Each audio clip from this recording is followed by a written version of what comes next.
يا رب يا رب، أنا تعبت.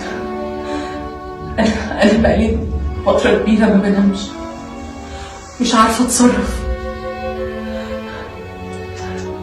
نفسي أرجع زي زمان.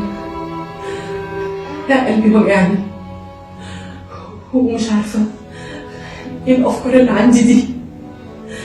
أنا مش عارفة أسامح، مش عارفة أغفر. انتي معقولة؟ في ايه؟ ده انتي طلع عليا كل الكلام ده؟ انتي تعملي فيا كده؟ انا؟ هو انت صدقتي الكلام اللي بيتقال ده؟ صدقت واتأكدت. طب بصي، كويس بقى ان انت عرفتي. انا اصلا كنت عايزاكي تعرفي من زمان. الغريبة بقى ان انت زعلتي، ده على اساس بقى ان انت ملاك. لا، انت ولا ملاك ولا ضحية، انت زيك زيي، انت السبب اصلا في كل اللي حصل. انا السبب؟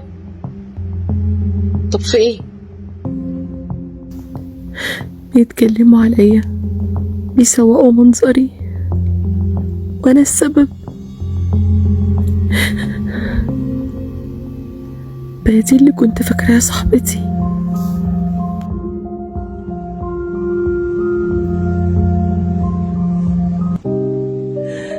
مستنية منك كلمة واحدة طبطب بيها عليا، ترجع قلبي زي ما كان نضيف، أسامح وأغفر تاني زي الأول. اتصرف أنت يا رب، اتصرف أنت. الله العظيم الآبدي الذي جبل الإنسان على غير فساد،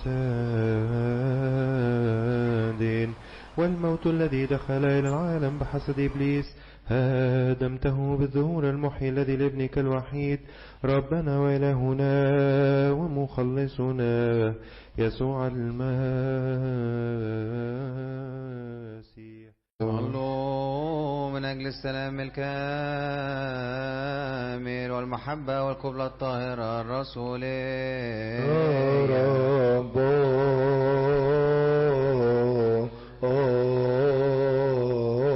ارحم بمسرتك يا الله، املأ قلوبنا من سلامك.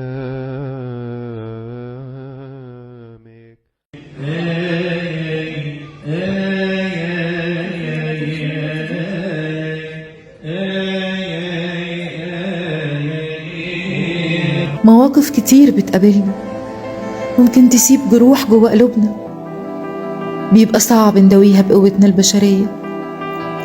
حلها هو الغفران جهاد، وهو ده الجهاد الحسن. خناقتها مع ربنا ما كانش عشان ربنا ينتقم لها ولا عشان ياخد لها حقها، لكن كان عشان خوفها على قلبها اللي ضلم من عدم الغفران. إنكم أبناء نور، والنور ما فيهوش خصام، النور ما فيهوش كره وغيرة وانتقام.